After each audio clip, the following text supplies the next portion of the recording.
এখানে দুধ নিয়েছি, গুড় দিয়েছি, দিয়ে একটু জাল দিয়ে রেখে দিয়েছিলাম অনেকক্ষণ আগেই, কেননা ইফতারির আগে মিষ্টি জাতীয় কোনো কিছু সেরকম খাওয়া সম্ভব না জুস টুস ছাড়া।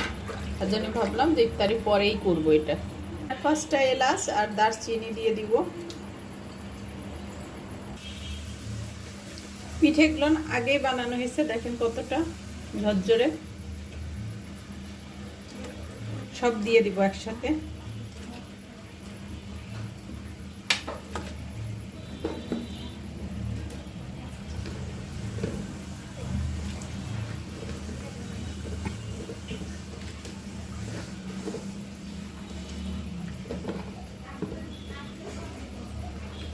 দুধ,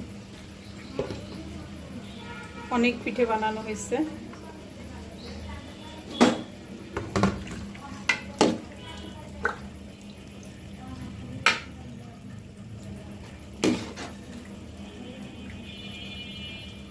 এটা কিন্তু আপনার চালের গুঁড়া নিজেরাই বানানো হয়েছে, এটা কিনা পিঠা না।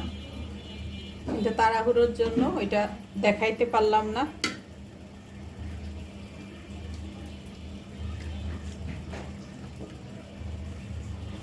কেননা রমজান মাস অনেক কিছু বানানো লাগে।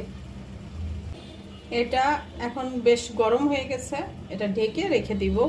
2-3 ঘন্টা পরে আবার আপনার নিয়ে খেতে পারবো, নরম দেখাবো আপনাদের সাথে। আসসালামু আলাইকুম এভরিওয়ান। আজ ভাবলাম যে একটু পিঠে খেতে ইচ্ছে করলো, তা ইফতারি পরে আগেই দুধ জ্বালিয়ে রেখেছিলাম, তা পরে এবার ভিজিয়ে নিলাম।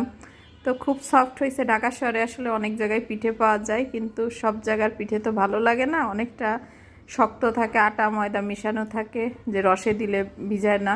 এই জন্য মনে হলো বাসায় বানিয়েই খেয়ে দেখি। তো একটু কষ্ট হয়েছে, কিন্তু ভালো হয়েছে, অনেকটা সফট, খেতেও মজা। তো এইভাবে আপনারাও বাসায় বানিয়ে দেখবেন। তো ভালো থেকেন, খুদা হাফেজ।